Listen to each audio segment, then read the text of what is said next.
Today we are gonna go over the backstory of Akaza Upper Moon 3, and he is my favorite character in Demon Slayer. Not just my favorite villain, favorite character. So, Upper Moon 3 Akaza, he has one of the most heartbreaking backstories. Probably the most depressing out of every Upper Moon backstory. Akaza's name when he was a human was Hakuji, so keep that in mind, because I'm going to be using it a lot. And he was born a few centuries earlier from where we are at currently in Demon Slayer. Centuries. That's 100. So, centuries, once again, plural. I don't know why I make myself laugh all the time. Him and his father were very poor and didn't have much money at all. Hakuji's father was also very sick, and they couldn't afford the medicine that he needed, so Hakuji would steal or pickpocket in order to buy medicine for his father. And keep in mind, this was at the age of 11. He got caught stealing multiple times, and with his latest arrest, the magistrate had him marked with tattoos, which is why he has so many on him as a demon, which makes sense now, stating that he is a criminal and a repeat offender, so the next time he's caught, they will know it's the same person they've been constantly catching. They also told and warned Hakuji that the next time they catch him, that his punishment will be losing his hand. Yes, back in the day, that is what they did to thieves. As bad as it sounded, it most likely got the job done. As word gets around, it eventually gets to his father.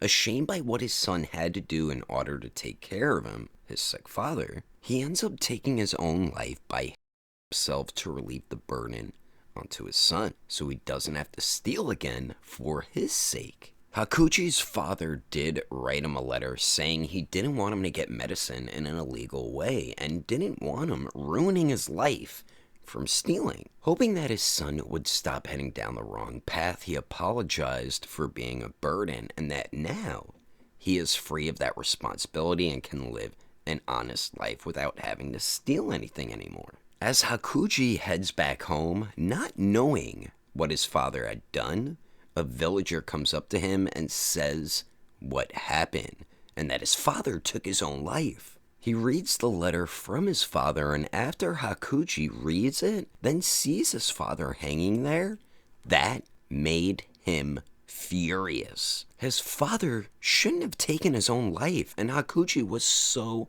upset since his father didn't do anything wrong. Hakuji blamed society and the world for making them poor, and his father had no reason to apologize for that. So now, Hakuji is a marked criminal and he has no home to return to. He ends up getting banished from his hometown, Edo, which today is Tokyo. Completely damaged by his father's passing, all Hakuji sees is red and starts lashing out at people and just about anybody, fighting them with his bare fists and beating the crap out of them. He blames everyone in the world for his father taking his own life, which is understandable, so you do feel bad for Akaza during that time period. Throughout this time of his life fighting, Hakuji started to learn and get better as he fought with his fists. Even though he wasn't properly trained, he gotten so good at fighting that at that point, he beat up 7 adults without using a weapon, just his bare fists. Pretty badass, don't you think? Because I think it was. After that 1v7 fight, he was approached by a martial arts master named Kaizo. He complimented Hakuji on his fighting skills and saw the potential in him. Kaizo asked Hakuji if he would like to train under him and become his student. This only infuriated Hakuji and he attacks Kaizo, but he put Hakuji down so quickly, just hit him with a prime Mike Tyson knockout. So yeah, he knocked Hakuji out in one shot. So now we're moving on to the next part of Akaza's backstory. So if you thought the first part was bad, just wait because it gets even worse. I'm telling you, he has one of the most screwed up backstories. Definitely the worst out of all the Upper Moon. So Hakuji now is waking up in this teacher's dojo. Kaizo explains who he is and that he taught a bare-fisted fighting style, which is called, sorry if I butcher it, I think it's Soru. I could be wrong though. But he didn't have any students currently. He also asked if he can look after his sick daughter while he goes to work, since he doesn't make money from his dojo, having no students. Geez, there's so many sick people from this time period in Japan, which I believe is pretty accurate. Hakuji is baffled by this, wondering why a stranger would leave his sick daughter with a criminal. Both Kaizo knew Akaza was a criminal from Edo, and Akaza knew that Kaizo knew because of his tattoos. So why would someone trust a random stranger and criminal with their daughter? Hakuji did question this to Kaizo, and his response was, it's okay since I beat the crap out of you not too long ago. So it does seem like Kaizo tries to see the good in people no matter their past. Kinda reminds me of another character. Wait. It's time for a fun factoroo!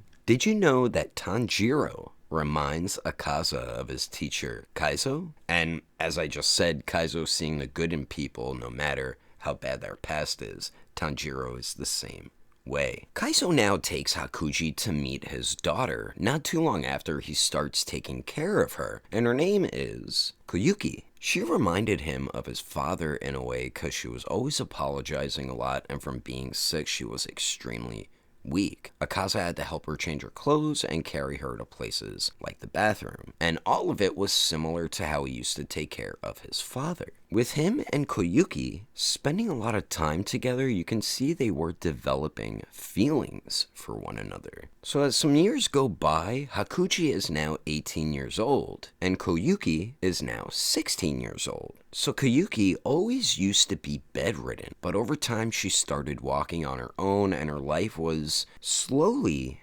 getting better. Hakuji was also the one that motivated her to get better without knowing it. One night, she told Hakuji to leave her and enjoy the fireworks because there was a fireworks show going on. He said that one year, you'll be able to go with me to see the fireworks. This did make Koyuki cry, but that is what motivated her to get better thanks to Hakuji's words. So as time goes by, one day Kaizo asks Hakuji if he would be his successor and take over the dojo, and if he would take his daughter's hand in marriage. This caught Akaza completely off guard, questioning himself, do I deserve this for being a criminal? But this was the kind of life his father always wanted him to have. Hakuji would give anything and his life for both his wife and teacher. From that day on, he was going to protect both of them no matter what. Things are starting to look positive for Hakuji since he first met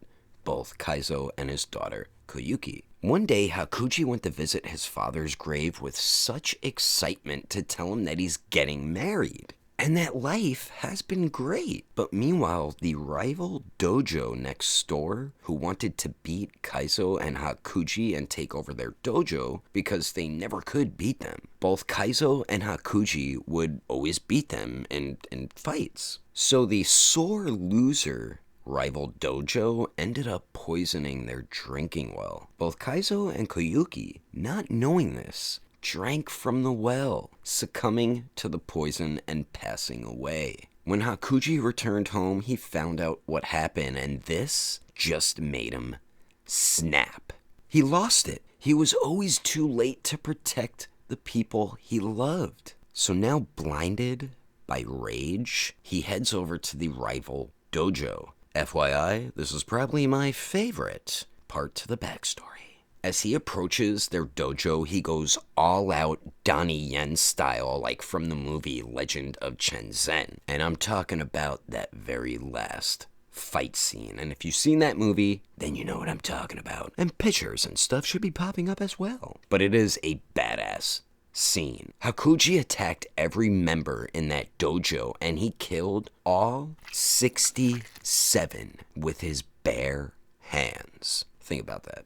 It was so brutal and violent with how mangled their bodies were that it was reported that a demon killed them. Hakuji beat them so badly that most of their bodies could not be recognized, with body parts everywhere, faces smashed, and everything. One maid did survive and witness all of this, but after witnessing the gruesome slaying of these 67 people, she lost her mind. Like Casca from Berserk, getting so traumatized, you just lose it. So Muzan hears these reports of a gruesome scene and needs to find out for himself who or what caused this. Getting there and finding out a weak human caused this massacre was disappointing for Muzan, but just like Kaizo, Muzan saw potential in Hakuji, but a different type of potential. He approaches Hakuji, or should we say Akaza now. He does offer Hakuji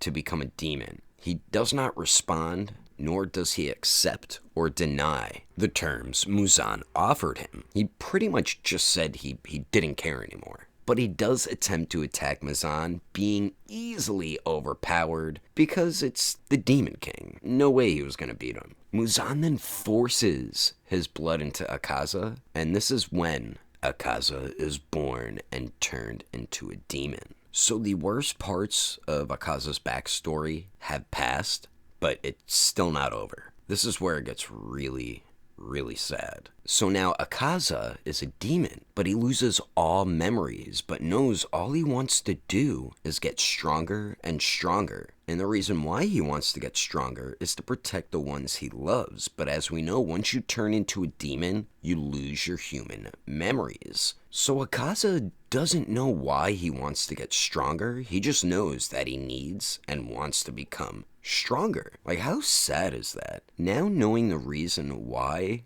he wants to get stronger, it's just heartbreaking. If you don't know Akaza's backstory, you just think he's a basic type of villain who just wants to get more powerful, and as viewers who are currently only caught up in the anime, don't know this about Akaza, unless you just watch this video. But the reason why he does want to get more powerful is so humble and profound. Kind of like Itachi from Naruto, you always thought he was bad or evil for killing his parents and entire clan, which is what Sasuke is left to believe along with you as a viewer, but there's so much more to that story. It's just the tip of the iceberg. Very similar with Akaza here. So yes, this is definitely the saddest Upper Moon backstory. You feel so bad for Akaza. It was one thing after another, but let's end it on a positive note with some more fun factors about Akaza. So did you know that Akaza is one of Muzan's favorite demons? It's because of his loyalty and serious demeanor, which after the Mugen Train arc doesn't seem like he was one of your favorites, but he was pretty much scolding him for not killing every demon slayer on the Mugen Train. Akaza also refuses to eat women, which makes a lot of sense after you learn his backstory. Another fun factoroo, Akaza has stated to Rengoku himself that he has killed numerous Hashira, and that he has killed so many he has lost count. That's pretty dark. But when Akaza does find a worthy opponent, probably mainly Hashira, he will offer them if they want to become a demon. All of them have declined, which is why he ends up killing them. And the last fun factaroos, oh man, check this out. Alright, so Akaza is over 300 years old, and a lot of his techniques he uses when he fights are named after fireworks. Once again, that is so heartbreaking, but it's also so... It's like his conscience is trying to tell him, but as a demon you can't, you forget your human memories, but his conscience definitely did not forget. But anyway, that is the backstory of Upper Moon 3 Akaza. Hope you all enjoyed it. Let me know your thoughts and opinions about his backstory in the comments below.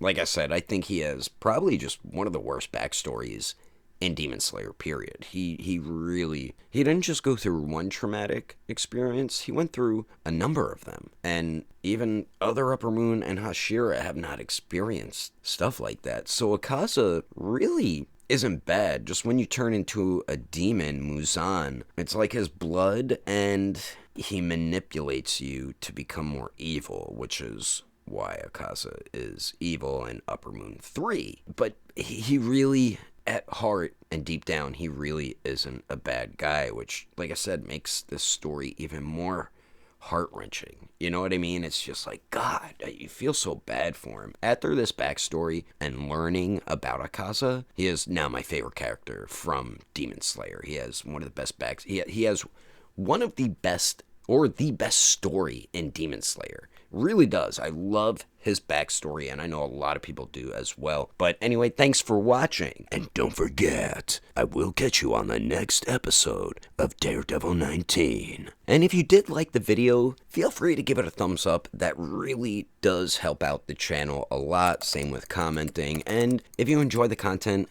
don't forget to hit that subscribe button as well. But I will also see you guys later.